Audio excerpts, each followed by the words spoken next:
So, what is going on, guys? This is Ryan here. And this is other Ryan here. And today, we once again have another interesting video for you all. Now, this one is talking about the backstage in Five Nights at Freddy's 1, and more in particular, the heads that are arranged within it. And if they actually have any connection with the Five Nights at Freddy's 3 Night 5 minigame. Yes, now, we're actually going to go back to Five Nights at Freddy's 1 for this, and technically, whilst we're looking at Five Nights at Freddy's 3, all of the circumstances which seem to occur did take place in the Five Nights at Freddy's 1 establishment, so the community has agreed on. Yeah. So, basically, in the backstage room of Five Nights at Freddy's 1, from time to time, there's a rare circumstance where all of these heads seem to become alive almost, and they avert themselves towards the camera and seem to stare right within them. And what's really interesting is that these heads are completely detached from any animatronic, and they are able to still look directly into the camera. Yeah, and what's interesting about this is that obviously the phone guy states in Night 4 before he dies that he always wondered what was inside those empty heads. So even he doesn't know what's inside these. So, and that also kind of hints towards the fact that he may also know that something is contained within them. Yes. Now, I think the first thing that came to mind for me was, of course, stuffed children's heads, which is a very morbid and disturbing imagination, I think. But unfortunately, this seems to be true, and I actually believe this, because the fact that all of these animatronic heads are able to stare within the camera shows that they have some kind of conscious within them. And, you know, we can see also that the endoskeleton appears to be staring within them, but I think it's fairly safe to assume that if the heads are detached from the bodies, it must be maybe some kind of outer shell. There's no reason why all the wiring and stuff would remain within the heads whilst they're detached from the endoskeleton. I mean, after all, there is an endoskeleton sat on the bench work area, and you can see he is all in one piece, and everything seems to be connected. Yeah, and as Scott has said in the past, obviously everything to do with Five Nights at Freddy's is haunted related. There is paranormal reason behind why the animatronics want to kill you, basically. And maybe a lot of you might be saying, well, fair enough if you believe this, but there are multiple heads of Bonnie, Freddy, and Chica all together. So what's happening with those? But it could possibly be that there's actually been more than 5 murders in this establishment. Exactly, yeah. And I think it's important to go back to the Five Nights at Freddy's 3 nights that we experienced at the end of each 6 AM night in Five Nights at Freddy's 3. Now, we play as these animatronics and we're led to a back room. We're, of course, dismantled. And at the end, we seem to see these heads sort of with the lights illuminated within them, don't we? Yes. And it's quite interesting because, of course, we represent that if the lights are still on within the heads, the souls are still trapped. And if they're off, then they're completely free and they are set free, of course. But the fact that these heads are in the back room, they're actually really accurate replicas of some of the other main animatronics, which means that these heads might still have some kind of possession from the children, and they may still be haunting these animatronic suits. And I think it's safe to assume that the Springtrap was definitely killed before the Five Nights at Freddy's 1 establishment reopened. And I mean, we know this from night 6 of Five Nights at Freddy's 3 when the phone guy explains that the back room was sealed up, and of course, all of these events kind of lead up towards the Springtrap being sealed within the back. And then, of course, in Five Nights at Freddy's 3 Night 2, we actually realized that the back room has actually been opened, aka the safe room, and the Springtrap has been released into the Fazbear's Fright Entertainment. And this could actually also explain why you are stuffed into a Freddy Fazbear suit, because there's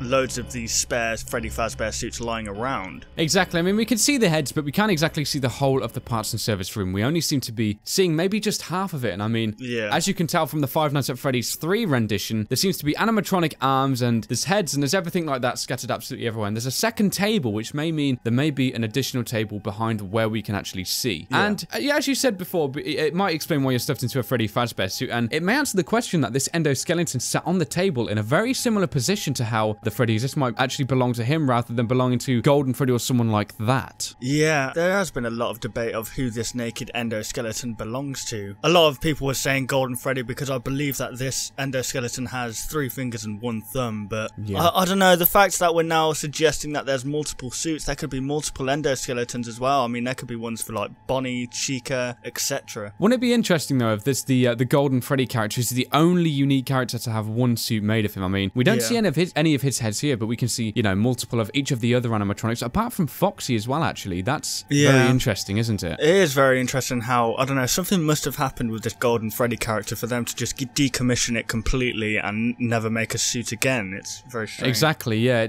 It maybe holds some dark secrets, and I think going back to the phone guy also, he seems to know a lot more about these heads than we first thought, considering he also told us to specifically check them, and we know now that these guys can definitely become alive. There must be some remains within them still. Yeah. So there we have it, guys. That's once again another theory for you all, and this one was looking back to Five Nights at Freddy's 1, and more particular, the backstage room and what the heads might actually represent as they move around freely. Hopefully you did enjoy this video, and be sure to comment down below any of your thoughts on this. And if you guys did enjoy this video, why not leave a like rating down below, as it helps a lot. And if you're new to this channel, why not subscribe for more theories like this and also some gameplay. So thank you very much for watching the video, guys, and we'll of course see you on the next one. Goodbye, guys.